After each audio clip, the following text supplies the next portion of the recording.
Oke, sekarang kita akan bicara mengenai do's and don'ts dalam pembelajaran daring. Kelas daring itu juga punya ground rules ya, atau seperangkat aturan yang memang harus dipegang dan dihormati bersama. Biasanya kita juga menyebutnya sebagai netiquette atau etiket di dalam jaringan. Nah, berikut ini adalah beberapa hal yang akan saya bahas, apa yang harusnya menjadi pedoman baik untuk fasilitator maupun untuk para peserta belajar, bagaimana mereka berperilaku dan bertindak di depan layar kamera selama proses pembelajaran. Akan ada 12 do's di sini, 12 hal yang perlu diperhatikan. Pertama adalah ciptakan ruang belajar atau ruang kerja yang memang optimal.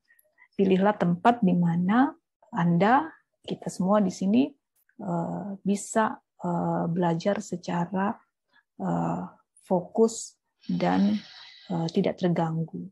Mungkin kita harus mengosongkan ruang untuk space di mana kita bisa menempatkan komputer atau notebook atau mungkin alat-alat lain yang memang diperlukan selama proses pembelajaran tersebut.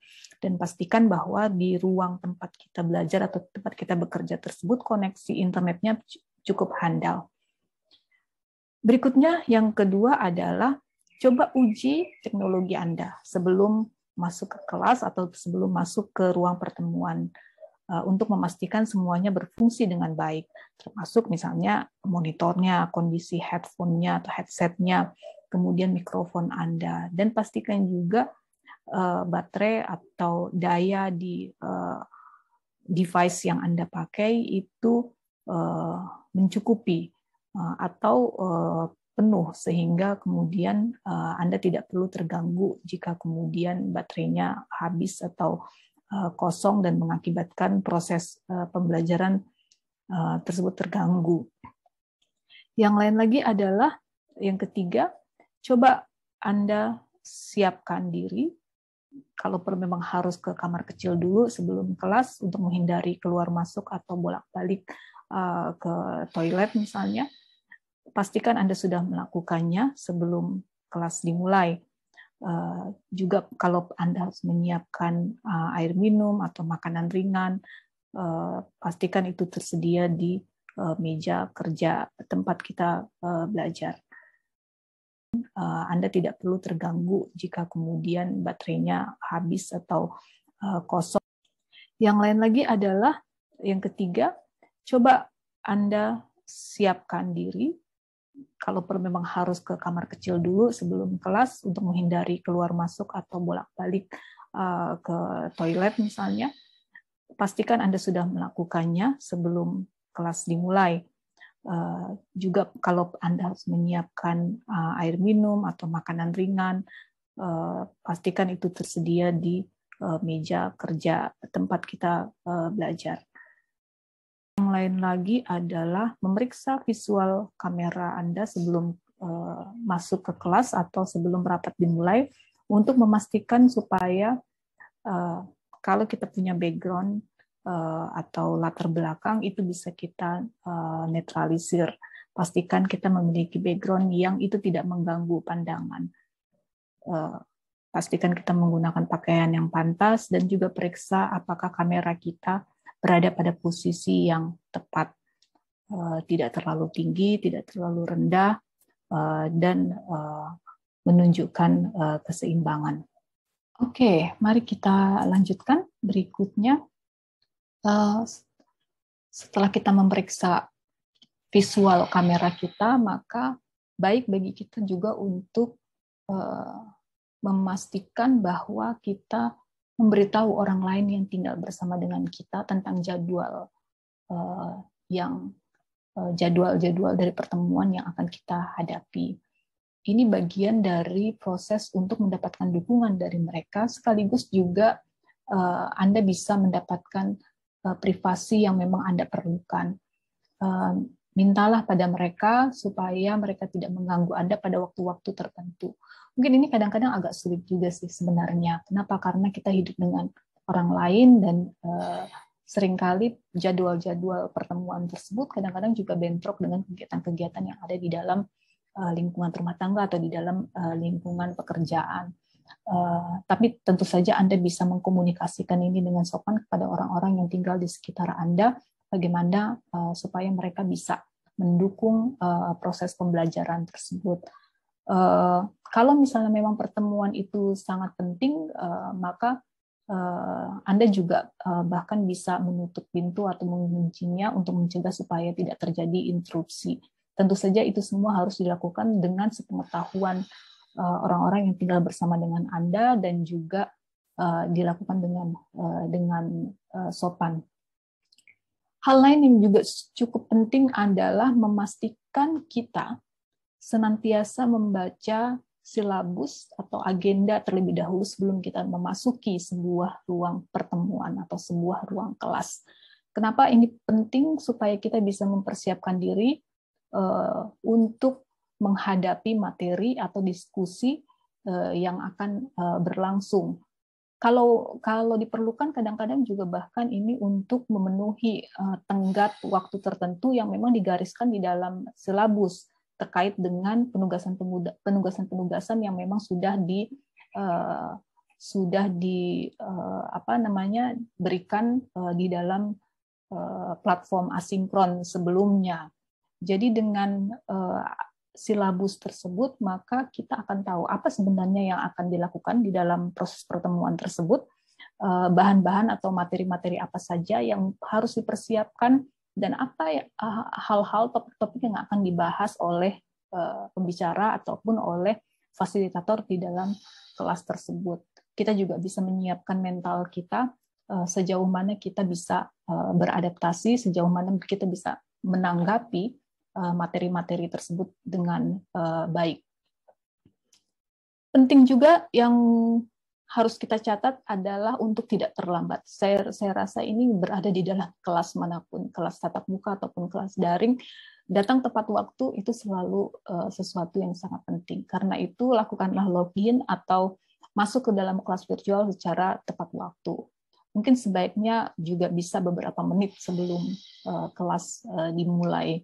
Ini juga sekaligus untuk membangun kesiapan mental kita, mengkondisikan diri untuk menghadapi kelas yang akan berlangsung. Terutama kalau misalnya kelas itu mungkin membutuhkan sebuah situasi formalitas yang cukup tinggi, maka hadir beberapa menit sebelum kelas berlangsung itu akan sangat membantu. Yang ke-8 yang juga penting adalah, dan ini mungkin kadang-kadang seringkali dilupakan, adalah menggunakan fungsi bisu atau audio mute yang disediakan di dalam fitur pertemuan virtual tersebut. Pastikan bahwa ketika kita masuk ke dalam kelas tersebut, maka fungsi audio kita berada pada setting mute, setting bisu. Kenapa? Karena jangan sampai kita masuk ke dalam sebuah ruang pertemuan dan itu kemudian mengganggu peserta yang lain akibat audio atau suara-suara yang mungkin datang dari lingkungan di sekitar kita. Karena itu, untuk menghormati kelas, maka pastikan kita men-setting audio mute. Di dalam sebuah ruang kelas virtual yang sibuk, fungsi audio yang mute ini adalah teman kita. Cobalah kita tetap diam selama mungkin jika ada ceramah atau mungkin pada saat orang lain sedang berbicara. Dan kita bisa menyampaikan keinginan kita itu untuk berbicara dengan menggunakan chat room atau juga menggunakan fitur raise hand yang memang disediakan di dalam platform tersebut. Sampai kemudian kita dipanggil oleh fasilitator atau mungkin dipanggil oleh narasumber untuk menyampaikan apa yang kita ingin sampaikan, maka kemudian kita bisa melakukannya. Nah, yang berikutnya adalah bagaimana kita memperkenalkan diri dengan baik kepada para peserta yang ada di dalam kelas. Kita harus mengingat bahwa di dalam sebuah pertemuan biasanya kita datang dari latar belakang yang berbeda-beda dan orang tidak mengenal satu sama lain. Karena itu penting bagi kita untuk memperkenalkan diri kita dengan baik. Ketika kita diundang untuk memperkenalkan diri, maka jangan ragu untuk membuka kamera Ini juga bagian dari bagaimana kita menghormati sesama peserta yang lain dan juga menghormati hadirin yang ada di dalam kelas virtual tersebut. Kita bayangkan saja bahwa itu adalah sebuah kelas tatap muka di mana kita ingin bisa saling melihat satu sama lain. Kalaupun misalnya Anda mengalami kendala koneksi untuk bisa menghidupkan kamera, maka Anda bisa mengganti keterbatasan tersebut dengan menampilkan foto di dalam profil gambar Anda, sehingga orang tahu bahwa sosok dari orang yang ikut serta di dalam kelas itu seperti apa. Dan jangan ragu untuk menyapa teman-teman sekelas Anda. Bersikaplah ramah seperti halnya kalau kita berada di dalam sebuah kelas tatap muka. Anda tentu tidak ingin terisolasi sendiri, Anda ingin selalu berinteraksi dengan orang lain yang ada di dalam kelas. Karena itu jangan ragu untuk menyapa dan saling berinteraksi dengan teman-teman Anda. Hal yang lain terkait dengan rules di dalam kelas adalah berpartisipasi sebanyak mungkin. Kelas virtual sama saja dengan kelas tatap muka. Di dalamnya membutuhkan partisipasi, di dalamnya membutuhkan interaksi kalau kita ingin bisa mendapatkan hasil yang optimal di dalam proses pembelajaran. Karena itu, selama proses pembelajaran berlangsung, Anda bisa mengajukan pertanyaan, Anda juga bisa menawarkan jawaban jika Anda diminta untuk memberikan jawaban atau memberikan respon terhadap pertanyaan-pertanyaan atau terhadap masalah yang memang didiskusikan. Sebisa mungkin mengabaikan aktivitas lain yang memang tidak relevan dengan kegiatan pembelajaran yang sedang dilakukan. Salah satu kesulitan di dalam sebuah kelas virtual adalah kadang-kadang orang cenderung tergoda untuk melakukan kegiatan yang sifatnya multitasking, yang itu bisa mengalihkan perhatiannya atau fokusnya dari sesi di dalam kelas. Orang melakukan pekerjaan yang terkait dengan kegiatan di kantor atau mungkin kegiatan di keluarga atau mungkin kegiatan-kegiatan yang lain, bahkan ada yang sama sekali tidak relevan dengan kegiatan pembelajaran tersebut, misalnya memeriksa media sosial atau situs berita di dalam website, atau mungkin juga bahkan bermain games atau berbelanja online, hal-hal yang mungkin itu sama sekali tidak terhubung dengan kegiatan pembelajaran. Karena itu penting bagi kita untuk memastikan bahwa kita bisa menahan diri untuk tidak melakukannya. Hal yang penting dan juga cukup relevan di dalam mempersiapkan dan memastikan proses pembelajaran yang optimal selama proses virtual adalah memblokir segala bentuk notifikasi pop-up yang sifatnya tiba-tiba dan bisa mengganggu proses belajar yang berlangsung. Dua hal yang terakhir yang ingin saya sampaikan di sini adalah berkaitan dengan penggunaan fitur obrolan secara bertanggung jawab. Kita tahu bahwa di dalam kelas virtual biasanya ada fitur-fitur untuk chatting atau untuk ngobrol. Ini adalah fitur yang sangat penting untuk memastikan kita bisa berinteraksi satu sama lain.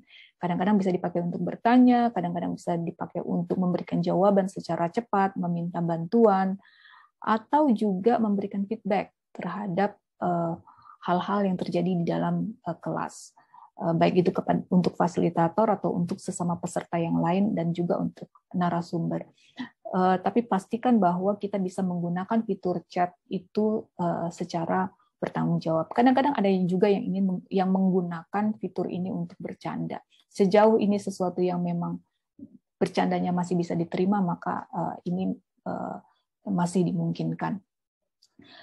Terakhir, yang ingin saya sampaikan, baik ini untuk Anda sebagai peserta maupun para fasilitator, bersikaplah fleksibel dan bersabarlah jika ada kendala teknologi maupun kendala koneksi, karena itu sesuatu yang sangat umum terjadi dan sangat mungkin terjadi pada kita sebagai orang yang harus mengelola sebuah pelatihan maupun terjadi pada para peserta Anda. Nah, jika Anda mengalami kesulitan teknis, beritahulah instruktur atau fasilitator atau beritahulah para peserta Anda bahwa Anda sedang mengalami kesulitan tersebut. Dan gunakan fitur-fitur yang lain, platform yang lain sebisa mungkin untuk bisa menutupi kesenjangan tersebut. Jadi Anda bisa menggunakan platform asinkron untuk mengirimkan tugas atau pekerjaan Anda kepada fasilitator, atau mungkin Anda bisa mengirimkan informasi tersebut kepada para peserta. Jika kemudian Anda terhambat proses virtualnya, Anda bisa menggunakan platform LMS dengan menggunakan kelas virtual. Itu adalah beberapa rules yang mungkin penting untuk kita perhatikan, tapi tentu saja Anda masih bisa menambahkan ada banyak hal lain yang bisa dilakukan ketika kita menggunakan kelas virtual untuk proses pembelajaran. Setelah ini saya akan membahas mengenai apa yang sebaiknya tidak dilakukan, apa yang jangan dilakukan selama proses pembelajaran daring. Mungkin mengabaikan aktivitas lain yang memang tidak relevan dengan kegiatan pembelajaran yang sedang dilakukan. Salah satu kesulitan di dalam sebuah kelas virtual adalah kadang-kadang orang cenderung tergoda untuk melakukan kegiatan yang sifatnya multitasking, yang itu bisa mengalihkan perhatiannya atau fokusnya dari sesi di dalam kelas.